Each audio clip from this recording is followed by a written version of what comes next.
أنفسنا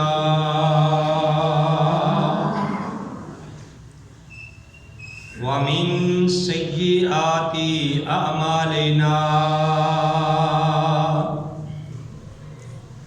من يهده الله فلا مضل له ومن يضلل فلا هادي له وأشهد أن لا إله إلا الله وحده لا شريك له وأشهد أن محمدا عبده ورسوله يا أيها الذين آمنوا اتقوا الله حق تقاته ولا تموتن إلا وأنتم مسلمون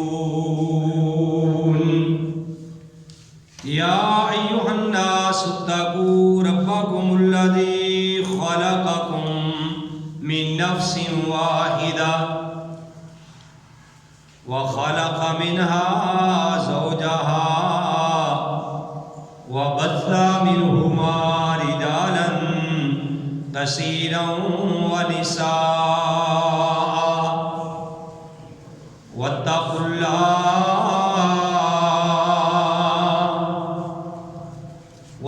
الله الذي تساءلون به والأرحام إن الله كان عليكم رقيبا يا أيها الذين آمنوا اتقوا الله وقولوا قولا سديدا يصلح لكم أعمالكم ويغفر لكم ذنوبكم ومن يطع الله ورسوله فقد فاز فوزا عظيما أما بعد فإن خير الحديث كتاب الله وخير الهدي هدي محمد صلى الله عليه وآله وسلم وشر الأمور محدثاتها وكل محدثة بدعة وكل بدعة ضلالة وكل ضلالة في النار أعوذ بالله السميع العليم من الشيطان الرجيم بسم الله الرحمن الرحيم قال الله تبارك وتعالى في القرآن المجيد والفرقان الحميد ألف لام ميم ذلك الكتاب لا ريب فيه هدى للمتقين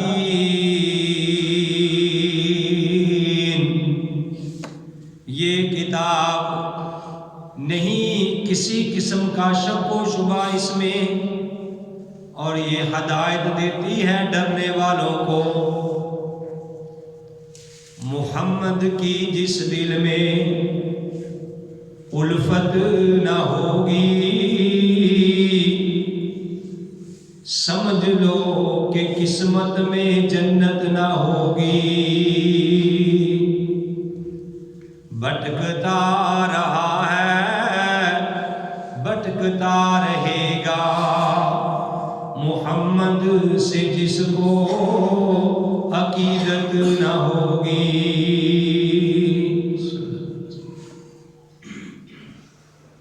ہر قسم کی حمد و ثنا اللہ وحدہ لا شریک کی ذات پاک کے لیے وہ اللہ جو ساری کائنات کا خالق، مالک اور رازق ہے، وہ اللہ ہمیشہ سے ہے اور ہمیشہ ہی رہے گا۔ هو حی لا یموت، وہ ہمیشہ سے ہے، اس کو کبھی موت نہیں آئے گا۔ لا شریک لہ، اس اللہ کا کوئی شریک نہیں ہے۔ ولا وزیر لہ، اللہ کا کوئی وزیر بھی نہیں ہے۔ ولا مشیر لہ، اور اللہ کا کوئی مشیر بھی نہیں ہے۔ ان اللہ علی کل شیء قدیر ہے، وہ ہر چیز پہ قادر ہے۔ فعال لما یرید، جو وہ ارادہ کرتا ہے، جو چاہتا ہے وہ کرتا ہے۔ اور اس کی شان کیا ہے؟ اس کی شان یہ ہے کہ جب وہ کسی چیز کا ارادہ کرتا ہے، ان یقول لہ کن، کہتا ہے ہو جا، فیکون، وہ ہو جاتا ہے۔ حمد و ثنا کے بعد لاکھوں اور کروڑوں درود و سلام امام الانبیاء، جو پورے انبیاء کے امام ہیں، امام القبلتین، امام الثقلین، امام الحرمین، امام اعظم، مرشد اعظم، رہبر اعظم، پوری کائنات کے سردار، آمنہ کے لال، عبداللہ کے در یتیم، جناب محمد صلی اللہ علیہ وآلہ وسلم کی ذات گرامی۔ محترم حضرات، اللہ کی توفیق سے سورہ الفاتحہ کا ترجمہ اور اس کی تفسیر مکمل ہوئی۔ آج اللہ کی توفیق سے سورہ البقرہ، اس کا ترجمہ اور اس کی تفسیر اللہ کی توفیق سے اب یہ جاری و ساری ہوگی۔ بھائیوں سے گزارش ہے کہ جس طرح سورہ الفاتحہ کو آپ نے غور سے سنا، سمجھا، اور مجھے امید ہے کہ یہ جو ہم نے تقریباً 2 ماہ اس پہ خطبات دیے ہیں، اللہ کی توفیق سے مجھے امید ہے کہ آپ بھائیوں کو اس کا ترجمہ بھی یاد ہو گیا ہوگا اور اس کی تفسیر بھی یاد ہو گئی ہوگی، اور مجھے امید ہے کہ آپ جب نماز پڑھتے ہوں گے تو جب سورہ فاتحہ پڑھتے ہوں گے اس کا ترجمہ بھی آپ کے ذہن میں اتر رہا ہوگا۔ تو میرے بھائیوں، آج اللہ کی توفیق سے سورہ بقرہ کا ترجمہ اور اس کی تفسیر شروع کرتے ہیں۔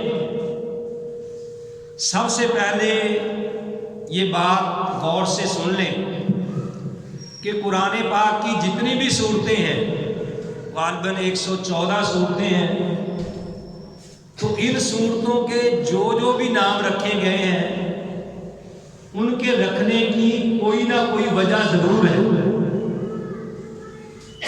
اب ہم نے سورۃ فاتحہ کا ترجمہ کیا ہے، آپ کو بتایا کہ سورہ فاتحہ کو فاتحہ کیوں کہا جاتا ہے۔ اسی طرح سورہ بقرہ ہے، سورہ نساء ہے، آل عمران ہے، جتنی بھی صورتیں ہیں، جو ان کے نام رکھے گئے ہیں، ان کا نام رکھنے کی ضرور کوئی نہ کوئی وجہ ہے، جس کو عربی میں وجہ تسمیہ کہتے ہیں، اس کے نام رکھنے کی وجہ۔ اسی طرح آج جو سورہ البقرہ ہم نے شروع کی ہے، صاف بات ہے کہ اس کا نام جو بقرہ رکھا گیا ہے، اس کی کوئی نہ کوئی وجہ ہوگی۔ عربی کے اندر بقرہ گائے کو کہتے ہیں، گائے کو کیا کہتے ہیں؟ بقرہ۔ تو اس سورت کا نام سورہ البقرہ اس لیے رکھا گیا ہے کہ اس سورت میں ایک بڑا ہی مشہور واقعہ گائے کا پیش آیا ہے۔ جا کے بابا جی بیٹھنا ہے۔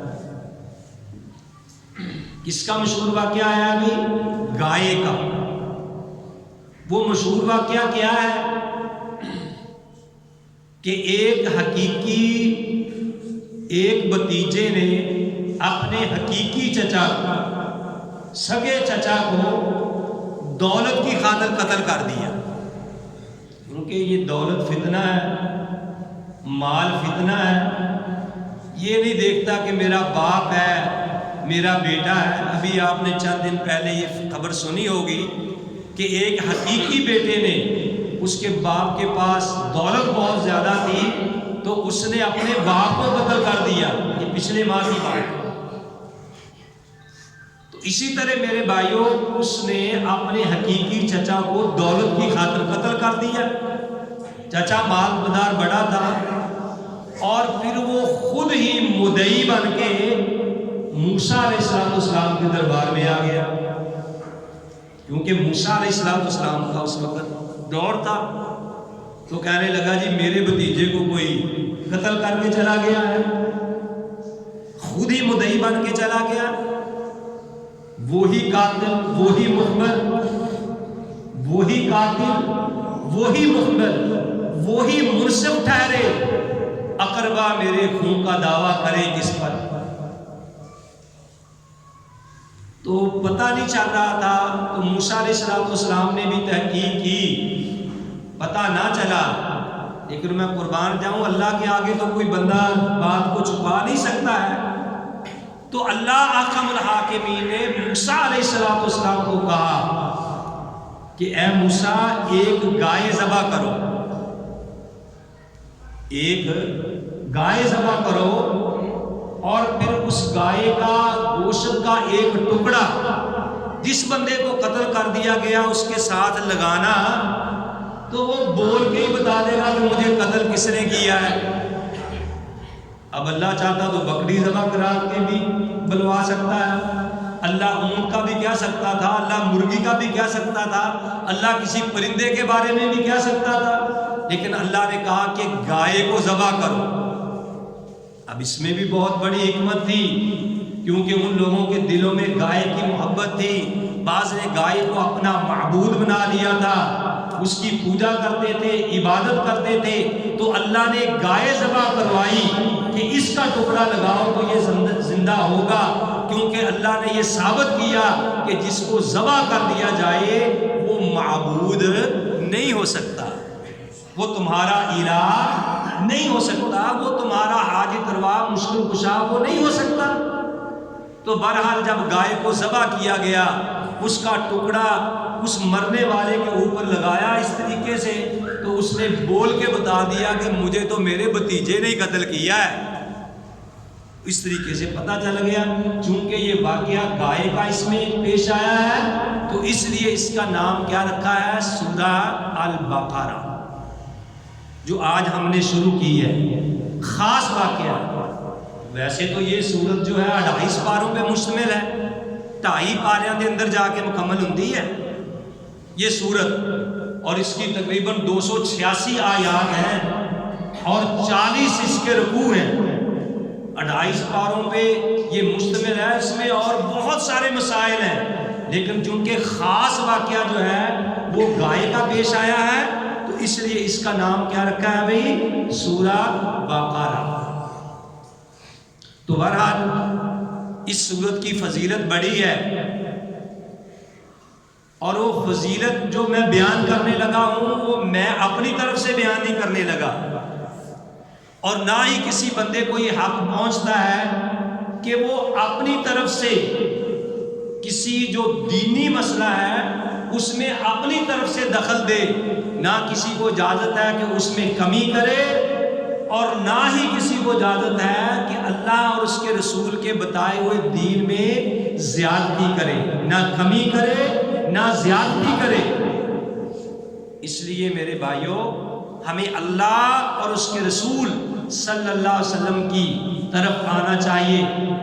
غالباً حضرت امام مالک رحمہ اللہ نے پیارے نبی علیہ السلام کی قبر مبارک کی طرف اشارہ کر کے، ہاتھ کر کے اشارہ کیا تھا کہ لوگوں، سارے دنیا جہان میں ہر ایک کی بات کو، کسی کی بات کتنا بھی کوئی کرنی بھرنی والا کیوں نہ ہو، اس کی بات کو رد بھی کیا جا سکتا ہے اور اس کی بات کو مانا بھی جا سکتا ہے، لیکن حضرت امام مالک رحمہ اللہ نے قبر کی طرف اشارہ کر کے کہا کہ لوگوں، دنیا جہان میں صرف ایک ہستی ہے کہ جس کی بات کو رد نہیں کیا جا سکتا۔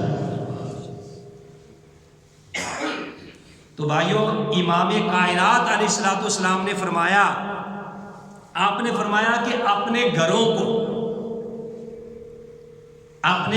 کو قبرستان نہ بناؤ۔ بھائیوں ذرا بات کو غور سے سنو، آپ نے فرمایا کہ اپنے گھروں کو قبرستان نہ بناؤ، قبریں نہ بناؤ، اس میں سورہ بقرہ پڑھا کرو۔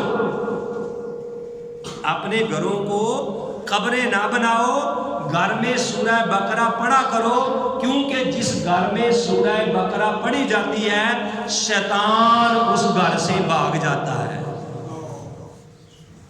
اب یہاں ایک اور مسئلہ ہے کہ آپ نے فرمایا کہ گھروں کو قبریں نہ بناؤ، اس سے یہ مسئلہ نکلا ہے کہ قرآن قبروں میں جا کے نہیں پڑھتے۔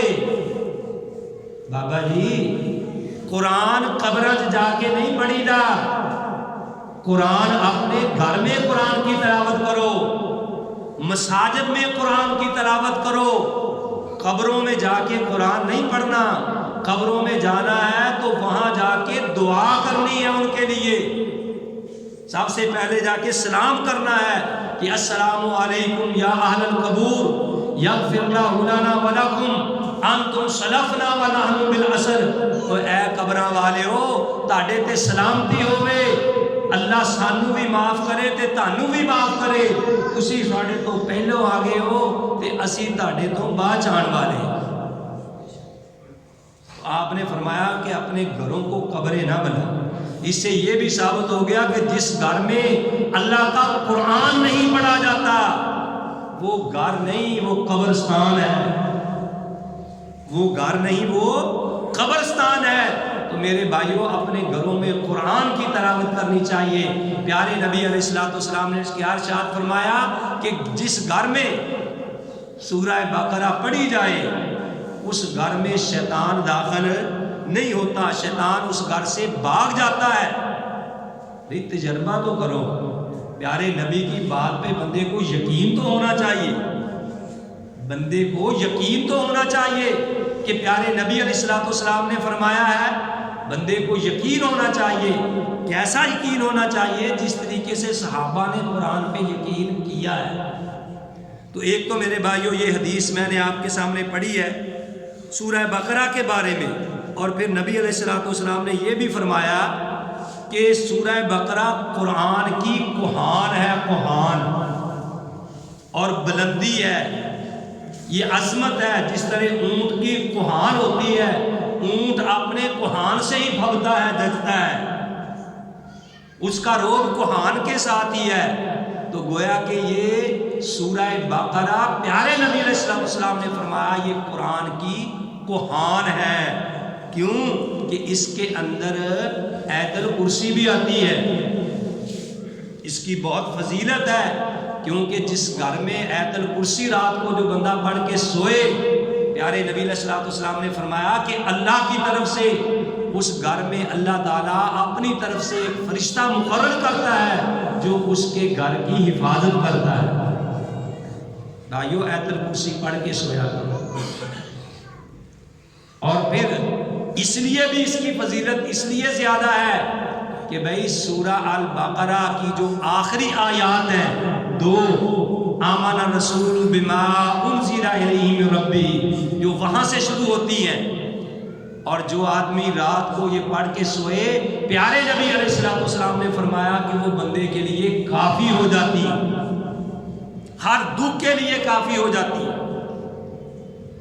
کیونکہ یہ پیارے نبی علیہ الصلوۃ والسلام کو معراج کی رات یہ آخری 2 آیات ملی، تحفہ ملا، گفٹ ملا۔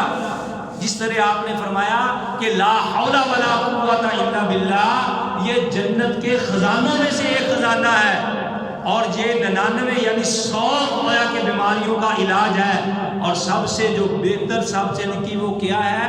پریشانی ہے، جو بندہ کثرت کے ساتھ پڑھے لا حول ولا قوت الا باللہ، اس کے وہم و گمان میں بھی نہیں ہوگا کہ اللہ تعالیٰ اس کے لیے کس طریقے اس سے پریشانیاں دور کر دیں گے، اور کہاں سے اللہ تعالیٰ اس کے لیے رزق مہیا کر دیں گے، اور کس طریقے سے اللہ تعالیٰ اس کے لیے آسانیوں والے معاملے پیدا کر دیں گے۔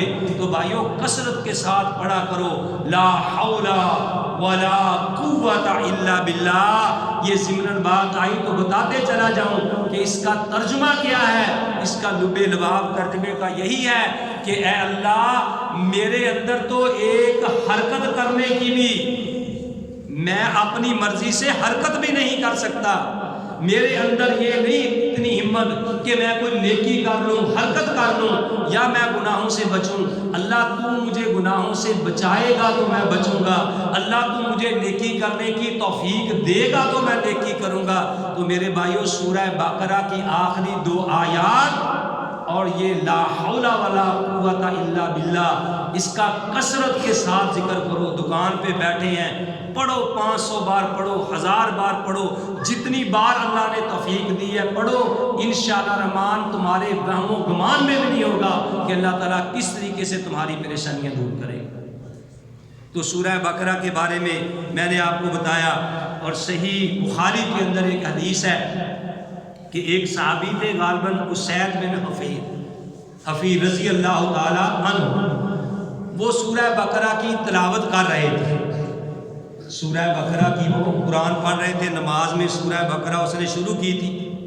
ہم تو جناب قل ہو اللہ ہی پڑھ لیں تو بڑی بات ہے، ٹھیک ہے نا، تھوڑی سی مولوی لمبی کر دے تو ہم تو گھبرا جاتے ہیں، جی مولوی نے آج اتنی لمبی سورت کر دی ہے، ٹھیک ہے نا۔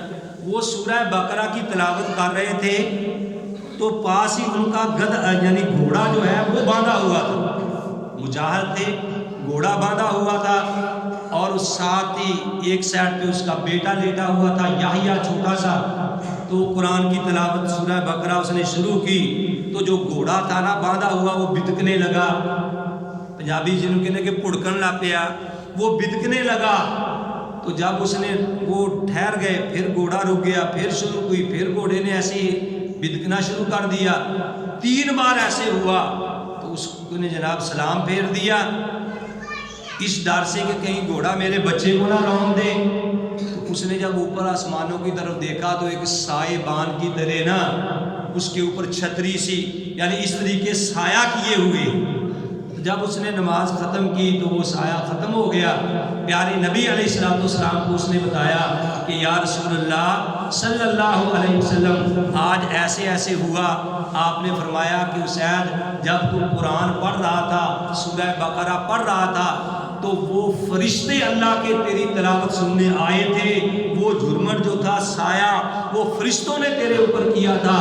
اگر تو اپنی نماز کو ختم نہ کرتا، اسی طریقے سے پڑھتا رہتا کہ صبح اپنی آنکھوں سے وہ فرشتے تو دیکھ رہے۔ یہ سورہ بقرہ کی اتنی فضیلت ہے جو ہم نے الحمدللہ آج اس جمعے سے اس کا ابتدا کیا ہے۔ میں اللہ سے امید کروں گا کہ آپ وقت پہ تشریف لائیں گے، اور انشاءاللہ جس طرح سورہ فاتحہ مکمل سنی ہے اسی طرح الحمدللہ سورہ البقرہ کا ترجمہ اور اس کی تفسیر بھی آپ مکمل سنیں گے۔ آج صرف میں نے آپ کے سامنے یہ تلاوت کی ہے کہ الف لام میم ذالک الکتاب لا ریب فیہ، کہ یہ ایک ایسی کتاب ہے جس میں کوئی شک و شبہ نہیں ہے، لا ریب فیہ ھدی للمتقین، اور یہ کتاب جو ہے یہ ہدایت دیتی ہے کن کو؟ جو اللہ سے ڈرنے والے ہیں، جو اللہ سے ڈرنے والے ہیں۔ اب اللہ سے ڈرنے والے کون ہیں؟ یہ ہدایت کس کو دیتی ہے؟ کون اللہ سے ڈرنے والے ہیں؟ انشاءاللہ الرحمن اگلے جمعے اس کی جو ہے وہ وضاحت کی جائے گی۔ آج صرف اس کی فضیلت بیان کی ہے۔ اللہ سے دعا ہے کہ جو میں نے سنایا آپ بھائیوں نے سنا، اللہ مجھے بھی اور آپ سب کو بھی صحیح معنوں میں اس پہ عمل کرنے کی توفیق نصیب فرمائے۔ وما علیہ